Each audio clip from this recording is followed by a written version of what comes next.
Good morning everyone. दोस्तों, आप सभी का स्वागत है आज के डेली करंट अफेयर सेशन में, जिसमें देश दुनिया की तमाम खबरें हम पढ़ेंगे, समझेंगे, सुनेंगे और बहुत कुछ रिवीजन और रिकॉल भी हमें करना है।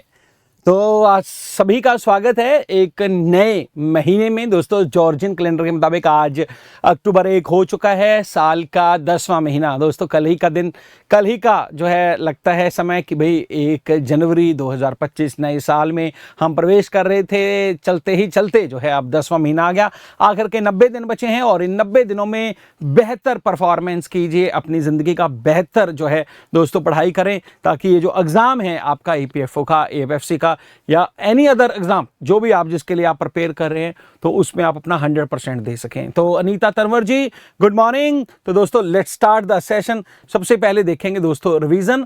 तो रिवीजन में जो कल हमने पढ़ा दोस्तों, तो सबसे पहले हमने बात की थी 2 रिटायरमेंट्स की। एक तो क्रिस वोक्स, तो ये दोस्तों क्रिस वोक्स जो है इंग्लैंड के ऑलराउंडर हैं और इन्हीं के चलते जो है इंग्लैंड ने 2019 का क्रिकेट वर्ल्ड कप, 2022 का T20 वर्ल्ड कप जो है जीता था। इन्होंने रिटायरमेंट अनाउंस कर दी है। कुछ दिन पहले हम रविचंद्रन अश्विन की भी बात कर रहे थे दोस्तों। रविचंद्रन अश्विन, जिसने इंटरनेशनल क्रिकेट के साथ साथ आईपीएल से भी रिटायरमेंट ले लिया था और अब वो बिग बैश लीग में जो है खेलने वाले हैं सिडनी वॉरियर की तरफ से। दोस्तों, ऑस्ट्रेलिया में जो है ये टूर्नामेंट खेला जाता है। जैसे इंडिया में आईपीएल है, वैसे ही ऑस्ट्रेलिया में बिग बैश लीग है, वैसे ही साउथ अफ्रीका में SA20 है। अगर आपको याद हो SA20 के बारे में, वहां पर एक टीम है प्रिटोरिया। तो 2026 में दोस्तों प्रिटोरिया टीम के कोच के तौर पर सौरव गांगुली भी काम करने वाले हैं। इस साल SA20 के ब्रांड एम्बेसडर के तौर पर दिनेश कार्तिक ने भी जो है वो काम किया था।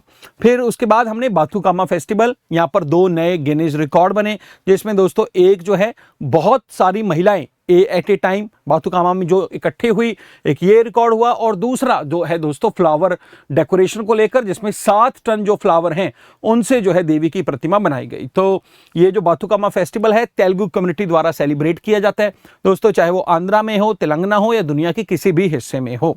यहां पर यह भी बता दूं, तेलंगाना आंध्र प्रदेश से 2014 में जो है अलग हुआ था। 2 जून को यह भारत का 29वां राज्य बना था। हालांकि आज के समय पर भारत में 28 राज्य हैं, क्योंकि कश्मीर, जम्मू एंड कश्मीर राज्य नहीं रहा। दोस्तों, श्री कृष्णा कमेटी की रिकमेंडेशंस पर इसको आंध्र प्रदेश से अलग, कल्चरल डाइवर्सिटी की वजह से अलग कर दिया गया था। कैपिटल जो है इसका हैदराबाद है और इसके अलावा हैदराबाद का कई बार मैं जिक्र कर चुका हूं, क्योंकि यहां पर डसोल्ट एविएशन और टाटा मिलकर रफोल जहाज बनाएंगे। यहीं पर गूगल एशिया का सबसे बड़ा सिक्योरिटी सेंटर बनाने जा रहा है और दोस्तों आईफोन 17 की जो मैन्युफैक्चरिंग है वो भी यहीं पर हो रही है। ये भी याद रखें सर। ये करंट अफेयर की सीरीज आज से ही चालू हुई है क्या? प्रथम शर्मा जी, नहीं, ऐसा नहीं है। ये करंट अफेयर तो हर रोज होते हैं, है ना। हर रोज जो डेली करंट अफेयर है उसी का ये हिस्सा है। हालांकि कुछ वजह से इसका समय में कुछ बदलाव हुआ है। 9:30 बजे होती है, 9:30 पे। अभी 2 दिन से ये 10 बजे हो रही है, लेकिन मुझे लगता है कि क्योंकि कल छुट्टी है, परसों से मुझे लगता है अपने निर्धारित समय पर ही ये शुरू हो जाएगी। फिर दोस्तों आंध्र प्रदेश, और हम यहाँ की बात कर रहे थे, यहाँ का जो मुख्य तौर पर डांस है वो कुचिपुड़ी है। तो कुचिपुड़ी यहाँ का तेलुगु कम्युनिटी का डांस। फिर इसके अलावा हमने पढ़ा था हमारी ministry of urban affair ministry के बारे में। ये हमारे मिनिस्टर साहब हैं, मिनिस्टर साहब मनोहर लाल खट्टर। और दोस्तों इन्होंने चंडीगढ़ में स्वच्छ शहर जोड़ी और ये प्रोग्राम लॉन्च किया, जिसमें इन्होंने कहा कि भाई जो ऑलरेडी शहर जो कि स्वच्छता के मामले में काफ़ी बेटर परफॉर्मेंस कर रहे हैं पिछले कुछ सालों में, इंदौर हुआ, अहमदाबाद हुआ, चंडीगढ़ हुआ, तो ये सारे शहर एक मेंटोर के तौर पे जो हैं दूसरे शहरों को जो है ये प्रेरणा देंगे, अपनी प्रैक्टिस शेयर करेंगे, अपने जो है दोस्तों काम के बारे में उनको बताएंगे, ताकि वहाँ की म्यूनिसिपल कॉरपोरेशन भी जो है उससे अपने शहर में अपना पाए। तो यहाँ पर बताया लगभग 72 ऐसे सिटीज़ को मेंटर सिटीज़ के तौर पे चुना गया और 200 मेट्रो सिटीज़ को जो है वो 200 शहरों को जो है वो अपनी प्रैक्टिस के बारे में सब कुछ बताएंगे। नेशन वाइड 100 दिन का एक्शन प्लान होगा, जिसमें दोस्तों जो है खास तौर पे अर्बन सैनिटेशन को जो है और बेहतर इसका मैनेजमेंट करने की बात कही गई है। फिर अगला जो क्वेश्चन है वो है हमारा EFTA से जुड़ा हुआ, यूरोपियन फ्री ट्रेड एसोसिएशन, उससे जुड़े हुए 4 कंट्रीज, जिसमें एक लियाचिस्तान, स्विट्जरलैंड, नॉर्वे और दोस्तों आइसलैंड। इन चारों कंट्रीज में आज से आज मतलब 1 अक्टूबर है, 1 अक्टूबर से जो है वो दोस्तों फ्री ट्रेड एग्रीमेंट लागू हो गया। मतलब भारत की कंपनीज के जो प्रोडक्ट वहां जाते हैं उनके ऊपर वो देश कोई टैक्स नहीं लगाएंगे, और वाइस वर्सा उनके जो प्रोडक्ट भारत में आते हैं उनके ऊपर भी कोई टैक्स। तो इससे दोस्तों हमारा व्यापार बढ़ने की जो है पूरी उम्मीद है। तो ये आज से मतलब शुरू हो रहा है इन 4 कंट्रीज में। याद रखें चारों कंट्रीज के नाम। और ये जो है कल बताया था आपको, हमारे ministry of commerce and industry minister हैं पीयूष गोयल साहब। फिर उसके बाद भारत दुनिया की चौथी सबसे बड़ी इकॉनमी है, कल बात करी थी। और एमएसएमई लिमिट मैं फिर बता दूं आपको, ये बहुत इंपॉर्टेंट है, एग्जाम में पूछा जा सकता है इसके बारे में। और ये दोस्तों जो एमएसएमई लिमिट है, जिसमें जब मैं बात करता हूं इन्वेस्टमेंट लिमिट की, माइक्रो में 2.5 करोड़ है, स्मॉल इंटरप्राइजेस में 25 करोड़ है, और मीडियम इंटरप्राइजेस में ये 125 करोड़ है। 2.5, 25 और 125 करोड़। और अगर दोस्तों जो है कंपनी के टर्नओवर की बात करें तो माइक्रो में 10 करोड़ और स्मॉल इंटरप्राइज में 100 करोड़ और यहां पर 500 करोड़। तो ये रिवाइज्ड हैं और अभी ये जुलाई 1 से जो है इनको लागू किया गया है एमएसएमई मिनिस्ट्री द्वारा। फिर हमने बात की थी गोवा के all India institute of Ayurveda की। वहां पर दोस्तों भारत का पहला integrative oncology centre, oncology medicine का वो हिस्सा है जहां पर कैंसर को प्रिवेंट कैसे किया जाए, डायग्नोस और ट्रीटमेंट्स के से जुड़ी प्रैक्टिसेस हैं। और दोस्तों ये टाटा मेमोरियल सेंटर के साथ मिलकर जो है यहाँ पर आयुर्वेदा, योगा, पंचकर्मा से जो है किस तरह से कैंसर के पेशेंट्स को लेकर को जो है हम स्ट्रेटजी बनाएं, कैसे उनको ठीक किया जा सके, उसको लेकर ये कोलैब जो है दोनों संस्थाओं के बीच किया गया है। साथ ही साथ आपको याद होगा कि 23 सितंबर को मिनिस्ट्री ऑफ आयुष द्वारा आयुर्वेदा डे भी सेलिब्रेट किया गया था, जो कि यहीं पर गोवा में all India institute of Ayurveda द्वारा जो है वो किया गया। फिर इसके अलावा जो है यूनेस्को के बारे में बात कर रहे थे हम। यूनेस्को का चाइना का जो शहर है दोस्तों, और ये शहर कौन सा है, हैंगजाऊ, यहां पर लिखा हुआ है यार, चाइना का वो शहर, हाँ जी, चाइना का हैंगजाऊ शहर। यहां पर समिट हुई थी यूनेस्को के बायोस्फीयर प्रोग्राम की समिट, और ये इनका 37वां सेशन था दोस्तों बायोस्फीयर प्रोग्राम को लेकर। और इसमें इन्होंने भारत का जो हिमाचल में लाहौल स्पीति में कोल्ड डेजर्ट है तो उनको नेटवर्क ऑफ बायोस्फीयर में एड ऑन कर लिया। और दोस्तों world network of biosphere reserve में भारत का ये 13वें नंबर का जो है बायोस्फीयर एड ऑन किया गया है। साथ ही साथ भारत की 2 वेटलैंड्स दोस्तों कौन कौन सी, एक तो बक्सर में गोकुल जलाशय और दूसरी बिहार में जो है उदयपुर झील, इन दोनों को एड ऑन कर लिया। और इसके साथ ही भारत की ये जो रामसर साइट्स हैं दोस्तों उनकी संख्या टोटल 93 पहुंच चुकी है। तो 93 तक पहुंचे और बायोस्फीयर में हम जो है 13 तक पहुंच चुके हैं।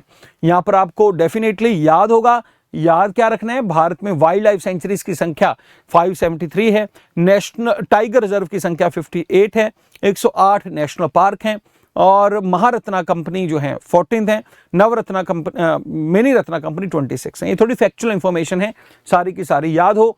फिर आर्टिकल 76 जो है हमारे संविधान का, ये अटॉर्नी जनरल ऑफ इंडिया को डिफाइंड करता है, जिसको राष्ट्रपति द्वारा दोस्तों कैबिनेट की जो है रिकमेंडेशन के बाद चुन लिया जाता है। इसका कोई टेन्योर फिक्स नहीं, जब तक राष्ट्रपति चाहेंगे ये बने रहेंगे। तो आर वेंकट रमन जो हैं ये दोस्तों भारत के जो अभी ऑलरेडी अटॉर्नी जनरल हैं, और ये इनका टेन्योर 2027 तक जो है वो एक्सटेंड कर दिया गया है, आर वेंकट रमन। और साथ ही साथ आपको बता दूं कि भाई इनका जो असिस्टेंट है उनको हम सॉलिसिटर जनरल ऑफ इंडिया बोलते हैं, आगे उनके assistant solicitor general of India बोलते हैं। साथ ही साथ राज्य में ये जो पोजीशन है उसे हम advocate general of any state जो है बोल देते हैं। इसके अलावा 12वीं वर्ल्ड पैरा एथलेटिक चैंपियनशिप जो है दिल्ली में इसकी शुरुआत जो है दोस्तों हो चुकी है। तो ये हमारे सारे इंपॉर्टेंट रिवीजन थी जो कल हमने पढ़ ली थी। तो यहाँ पर जो स्टूडेंट आए हैं भाई एक बार हेलो कर दें, हेलो गुड मॉर्निंग, ठीक है, पता लग सके आप कौन कौन से राज्यों से हर रोज हमसे जुड़ते हैं, कौन कौन से शहर से जुड़ते हैं, हमें भी तो पता लगे कि चंडीगढ़ से हम कहां कहां पर हर रोज कनेक्ट हो पाते हैं, कहां यूपी, कहां बिहार, कहां उड़ीसा, कहां वेस्ट बंगाल, कहां दिल्ली, मुंबई। तो जरूर अपने शहर के बारे में हमें बताया करें। हाँ जी, ठीक है। तो दोस्तों अब जो है आज के जो है करंट अफेयर देखते हैं हम, और आज सबसे पहले आज के कुछ इंपॉर्टेंट डेज देख लेते हैं। 3 इंपॉर्टेंट डे हैं आज। सबसे पहले तो दोस्तों आज जो है बुजुर्ग दिवस है। तो कानपुर से शिवानगी हैं, गुड मॉर्निंग जी शिवानगी जी। रिया हजरा गुड मॉर्निंग। प्रतिमा पाल यार, है ना, शहर भी बताओ अपना। और A1 साहब जो हैं हमारे हैदराबाद से हैं, तो कानपुर और हैदराबाद। और भी स्टूडेंट ज़रूर बताएं। प्रतिमा, रिया, आप कहाँ से हो भाई, है ना। अनीता तनवर, एक बार ज़रूर अपने शहर का नाम, अपने गांव का नाम बताएं अपना। और अनीता जी रेवाड़ी से हैं, और हरियाणा वाले भी यहाँ जुड़े हुए हैं। और प्रतिमा पल झारखंड से हैं। प्रतिमा पल झारखंड में अपने डिस्ट्रिक्ट का जरूर बताएं। मुझे पता नहीं है झारखंड के किसी डिस्ट्रिक्ट का, एक्सेप्ट रांची, फिर भी जरूर बताएं, ठीक है। आप बताएंगे तो तभी पता लग पाएगा। और शिवानगी सिंह ने अभी तक नहीं बताया है, नहीं शिवानगी ने बता दिया है, और श्री वर्मा ने नहीं बताया अभी। तो और भी बताएं भाई, जो जो जुड़े हुए हैं साथ साथ। और आप ही के साथ हम जो है हर रोज दोस्तों इस बेहतरीन करंट अफेयर, बेहतरीन मंच पर जो है बेहतरीन जो है करंट अफेयर पढ़ते हैं, रिवीजन करते हैं। और यहाँ पर प्रतिमा बता रहे हैं कि सर गढ़वा जो है हमारे डिस्ट्रिक्ट का नाम है। और हमारे साथ एक M झंझरिया जी हैं, कोसली हरियाणा से। कोसली कहाँ पर है भाई साहब, ये जो है कौन से डिस्ट्रिक्ट में है, ठीक है, डिस्ट्रिक्ट भी जरूर बताओ। तो जो है यहाँ पर, और बाकी जो स्टूडेंट जुड़े हैं भाई वो, है ना, अरशद रजा साहब भी झारखंड से हैं। बड़ी खुशी होती है यार हमें भी, है ना। तो भाई आप अलग अलग हिस्सों से जुड़ते हैं, और पूरे जो है देश को हम यहाँ पर जो है लेकर आते हैं। और अशोक तेवता पलवल हरियाणा से जुड़े हैं। अनीता तनवर, सर मुझे एक बात पूछनी थी, मैंने सितंबर से ही करंट अफेयर स्टार्ट किए EPFO के लिए, कब तक का करंट अफेयर करना है, पिछले 6 महीने का, तो अच्छे से कर ही लीजिए करंट अफेयर। और रेवाड़ी, तो रेवाड़ी वाले, पलवल वाले भी जो हैं काफ़ी जुड़े हुए हैं। चलिए, ओह मैं भी कोसली से हूँ, रेवाड़ी मेरा डिस्ट्रिक्ट है, तहसील कोसली है, ठीक है जी। चलिए बहुत बढ़िया। तो दोस्तों जो है लेट्स स्टार्ट। तो आज जो है बुजुर्ग दिवस है, तो भाई कानपुर से लेकर हैदराबाद, झारखंड से लेकर रेवाड़ी तक के, दिल्ली तक के विद्यार्थी जुड़े हुए हैं। तो सभी को बताना चाहूंगा आज हमारा है अंतर्राष्ट्रीय बुजुर्ग दिवस। दोस्तों इंपॉर्टेंट डे तो है ही है, एग्जाम में पूछा जा सकता है, इसका थीम पूछा जा सकता है। लेकिन जिस समय आप जो है जवान हो रहे हैं, इस समय आपकी उम्र 20 साल होगी, 25 साल होगी, 30 साल होगी, दोस्तों इस समय हमारे जो पेरेंट्स हैं वो बुजुर्ग हो रहे हैं, और उनके एक्सपीरियंस का फायदा लीजिए, उनको रिस्पेक्ट चाहिए। कभी कभार वो उम्र के साथ दोस्तों डेफिनेटली जो है विचारों में थोड़ा मतभेद जरूर हो जाता है, मनभेद ना करें, उनके साथ बैठे 4 बातें उनकी सुने, सुनाने की कोशिश ना करें, सिर्फ सुने और रिस्पेक्ट करें। दोस्तों जो है पूरी दुनिया भर में ये सेलिब्रेट होता है। और दोस्तों इसका थीम है वो है our aspirations, our well being and our right. ये इसका थीम इस बार रखा गया है, ताकि हम पूरी दुनिया भर में बुजुर्गों की हेल्थ को लेकर, उनके फाइनेंशियल स्टेटस को लेकर और बेहतर काम जो है वो कर पाएं। तो यहां पर जो है ये दोस्तों बड़ा इंपॉर्टेंट है। साथ ही साथ अब जो बुजुर्ग दिवस है, बुजुर्ग दिवस के साथ साथ आज जो है हमारा कॉफी डे भी है। तो भाई आज जो है अपने पेरेंट्स के साथ कॉफी ले लीजिए एक, ठीक है। तो कोई ज्यादा इंपॉर्टेंट नहीं है ये कॉफी डे, बस मैंने ऐड ऑन कर दिया है। और साथ ही साथ दोस्तों आज वर्ल्ड वेजिटेरियन डे भी है। तो ये 3 महत्वपूर्ण डेज जो हैं आज से जुड़े हुए हैं।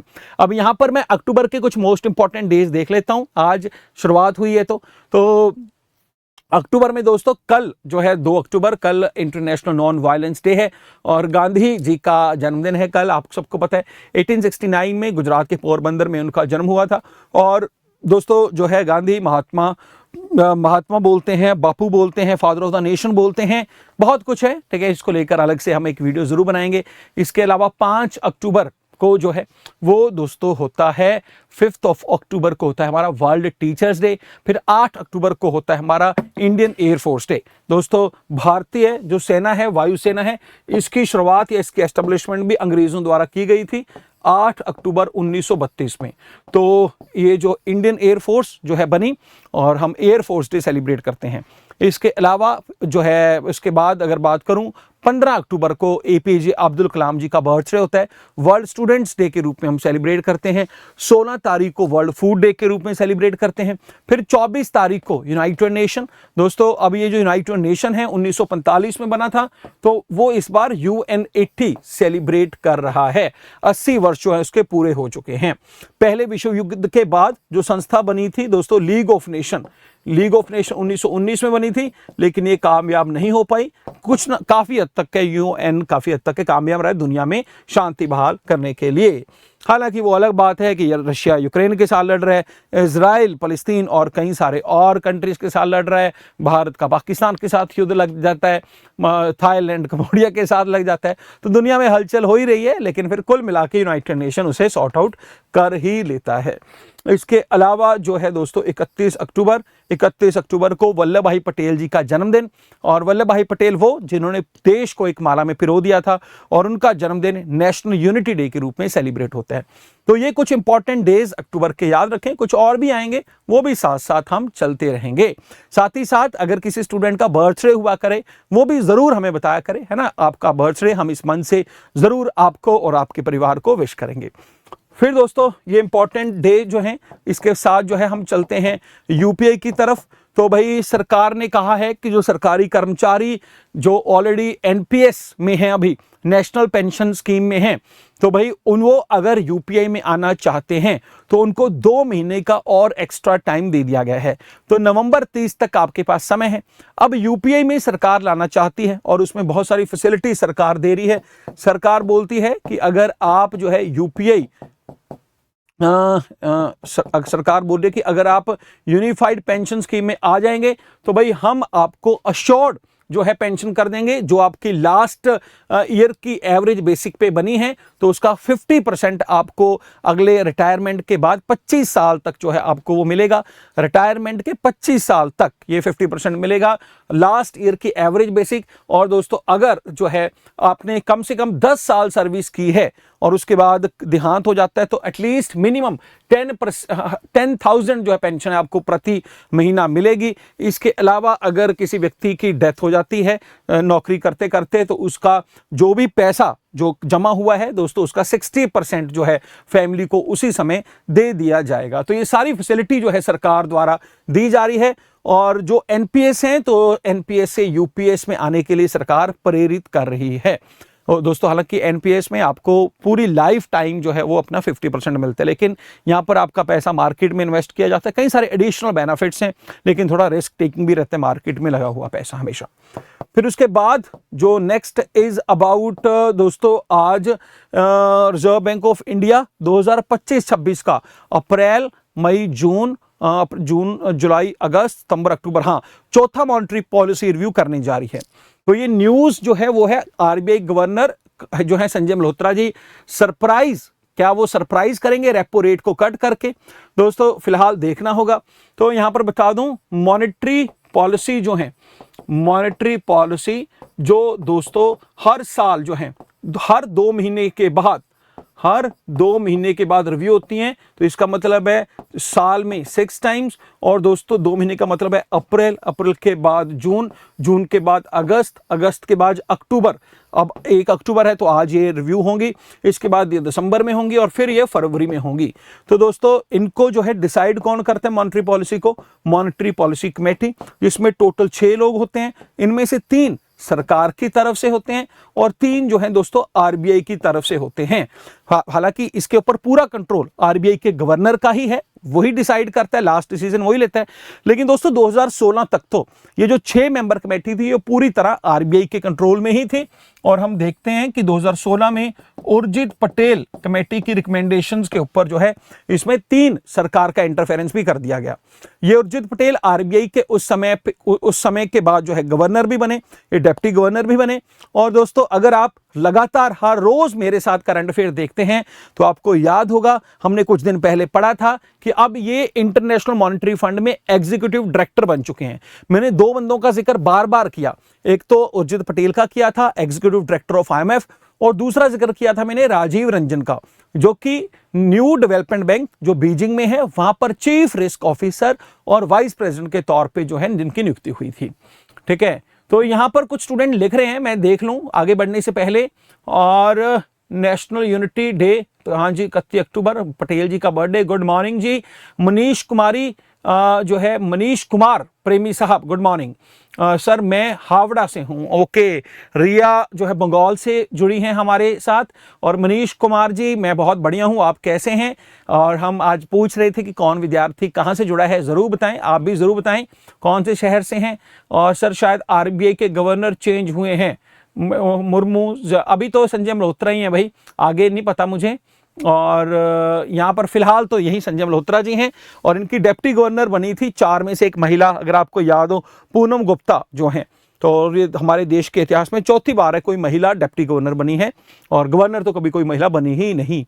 ठीक है यार, ऐसा भी नहीं है कि हमारे देश में ऐसा होता है, अमेरिका में आज तक कोई एक भी राष्ट्रपति उनकी महिला नहीं बनी है ना। हम थोड़ा ज़्यादा जेंडर सेंसिटिव हो जाते हैं लोग, ठीक है, तो वहाँ पर कभी कोई नहीं बना। और हमारे यहाँ पर इवन जो है अब तो 2 बन गई हैं, दूसरी द्रौपदी मुर्मू राष्ट्रपति हैं। तो यहाँ पर ये उर्जित पटेल साहब, तो दोस्तों अब जो है इनमें देखा जाएगा। अब जैसे यहाँ पर रेपो रेट का जिक्र है, तो रेपो रेट क्या होता है, जिन स्टूडेंट्स को ना पता हो थोड़ा बता दूं। रेपो रेट होता है दोस्तों जिस रेट के ऊपर जो रिजर्व बैंक ऑफ इंडिया है, रिजर्व बैंक ऑफ इंडिया बैंकों को, कौन से बैंक, यहाँ पर मैं लिख सकता हूं जो शेड्यूल्ड बैंक हैं, पब्लिक सेक्टर बैंक, शेड्यूल्ड का मतलब है जो आरबीआई एक्ट 1934 के अंडर डिफाइंड किए जाते हैं बैंक, उन्हें हम शेड्यूल्ड बैंक बोलते हैं। और दोस्तों उनको जिस रेट ऑफ इंटरेस्ट के ऊपर लोन देता है उसे हम बोलते हैं जो है उसे हम बोलते हैं रेपो रेट। तो अभी ये कहा जा रहा है कि क्या इनमें कोई डिक्रीज आएगा, अगर डिक्रीज आया तो मतलब ब्याज दरें सस्ती होंगी, मतलब बैंकों के जो है लोगों के लिए ब्याज और सस्ते होंगे। इसका मतलब है मार्केट में ज़्यादा पैसा आएगा। ज़्यादा पैसे का हमेशा मतलब होता है ज़्यादा इन्फ्लेशन, लेकिन ज़्यादा पैसे का ये भी मतलब होता है कि मार्केट में ज़्यादा पैसा आने का मतलब डेवलपमेंट भी अब ज़्यादा होगी, लोगों के पास पैसे की अवेलेबिलिटी होगी, फ्लो ऑफ मनी होगा। तो ज़्यादा पैसा मतलब ज़्यादा डेवलपमेंट, लेकिन महंगाई का भी डर रहता है। कम पैसे का मतलब होता है कम महंगाई, लेकिन कम महंगाई के साथ साथ जो है फिर हम देखते हैं कि डेवलपमेंट भी नहीं हो पाती है। ठीक है, तो अब ये जो है इन्फ्लेशन कंट्रोल और ये सब याद रखने हैं आपको, और ये दोस्तों आज ये रिव्यू होने जा रहा है। इसके अलावा दोस्तों जो है हम जो यूनेस्को की बात कर रहे थे कल भी, ठीक है, तो बायोस्फीयर भारत में अब टोटल 13 हो चुके हैं। हिमाचल का लाहौल स्पीति का कोल्ड डिजर्ट उसमें इंक्लूड हो गया, और रामसर साइट्स में 93। तो दोस्तों यूनेस्को से ही जुड़ी न्यूज़ है। तो यूनेस्को का जो इनटेंजिबल कल्चरल हेरिटेज है, इनटेंजिबल का मतलब होता है जिसको छुआ नहीं जा सकता, सिर्फ महसूस किया जा सकता, जैसे गाने हैं, जैसे डांसर्स हैं। तो दोस्तों उनको लेकर इंडिया के जो रिचुअल थिएटर्स हैं, अब कौन कौन से थिएटर्स, जैसे कि यहाँ पर नाम लिखे हुए हैं मैंने, जैसे कि कुटियाट्टम है, जैसे कि मुडियाट्टू है, जैसे कि रमान है, जैसे कि रामलीला है। रामलीला तो सबको पता ही है। और इन चारों को यूनेस्को के इनटेंजिबल कल्चरल हेरिटेज में जो है वो रिकॉग्नाइज्ड किया गया है। और जो इनकी दोस्तों डीप रूट्स को, जहाँ पर आप जो है थिएटर के जरिए स्टोरी टेलिंग करते हैं, लोगों को बुलाते हैं, कम्युनिटी पार्टिसिपेशन और कल्चरल ट्रांसमिशन, और इनको डांस के साथ, म्यूजिक के साथ, ड्रामा के साथ, रिचुअल्स के साथ जो है जोड़कर सदियों से मंदिरों में, गाँव में जो है वो किया जाता है। तो दोस्तों इनको जो है प्रमोट करने के लिए संगीत नाटक अकेडमी में अहम रोल जो है निभाया है। तो ये सारे सैक्रेड थिएटर्स जो इंडिया के लिविंग रिचुअल हेरिटेज हैं, तो इनके नाम याद रखने आपको, कुटियाट्टम, मुडियाट्टू, रमान और रामलीला। ये चारों ही बड़े महत्वपूर्ण हैं, इनके नाम बड़े इंपॉर्टेंट हैं जी। कोई बात नहीं नेहा, ठीक है, नाम जो है पहली बार लगता है अजीब, दूसरी बार जो है फॉर्मल लगता है, 4-5 बार में हम जो है जान जाते हैं। तो अभिषेक जी गुड मॉर्निंग जी, गुड मॉर्निंग। ठीक है, ओहो मुझे नहीं कहा गुड मॉर्निंग, नेहा को कहा गुड मॉर्निंग। तो यहाँ पर जो है आरबीआई बने हैं सतीश चंद्र मुर्मू। ओके अनीता, ये आरबीआई का डिप्टी गवर्नर नहीं बने होंगे। चलिए ये मैं देख लेता हूँ मुर्मू साहब को। फिर उसके बाद जो है दोस्तों यहाँ पर आप एक इलेक्ट्रिक व्हीकल देख रहे हैं, ठीक है, और गवर्नमेंट ने कहा है कि अगर आपका इलेक्ट्रिक व्हीकल है तो भाई आपका जरूरी है, मैंडेट है कि भाई आप जो है आज से 1 अक्टूबर से साउंड अलर्ट।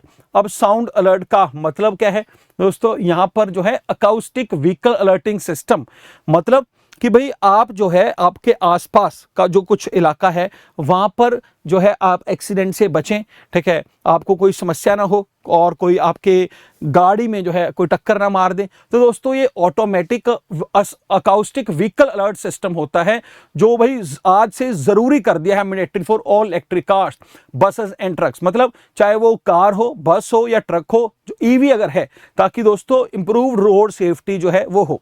हालांकि जब मैं ये न्यूज़ देख रहा था कल शाम को, दोस्तों मुझे ऐसा भी लग रहा, क्योंकि जैसे चंडीगढ़ में देखता हूँ बहुत सारे व्हीकल्स हैं ईवी, काफ़ी सारे लोग इस्तेमाल करते हैं सुबह दफ्तर जाने के लिए। तो दोस्तों मतलब यहाँ पर जो है मैं काफ़ी भारी भरकम ट्रैफिक से गुजर के आता हूँ हर रोज़। तो वो जो भारी भरकम ट्रैफिक है, तो हमेशा होता है ना कि भाई हर व्हीकल एक दूसरे के साथ मिलकर चल रहा होता है आहिस्ता आहिस्ता। तो खुदा ना खास्ता अगर किसी व्हीकल का, इलेक्ट्रिक व्हीकल में कुछ चला जाए दोस्तों, उसके लिए तो आपको पता है एजेंसी जाना पड़ेगा, क्योंकि आमतौर पर सड़कों के पास बैठे हुए लोग तो उसका इलाज नहीं कर सकते। उसके लिए तो प्रोफेशनल आपको इंजीनियर की ही ज़रूरत होगी। तो ये भी एक बड़ी समस्या है। मुझे लगता है कि वो भी एक बेटर है, क्योंकि अगर कोई साथ ही नहीं आएगा, जैसे टू व्हीलर, मतलब एक अलर्ट आ जाएगा इनको कि भाई आप पास ना आए, मतलब इसमें से आवाज़ आनी शुरू हो जाएगी, ठीक है, ताकि भाई ये सेफ्टी रहे, दूसरा भी सेफ रहे और ये लोग भी सेफ रहे।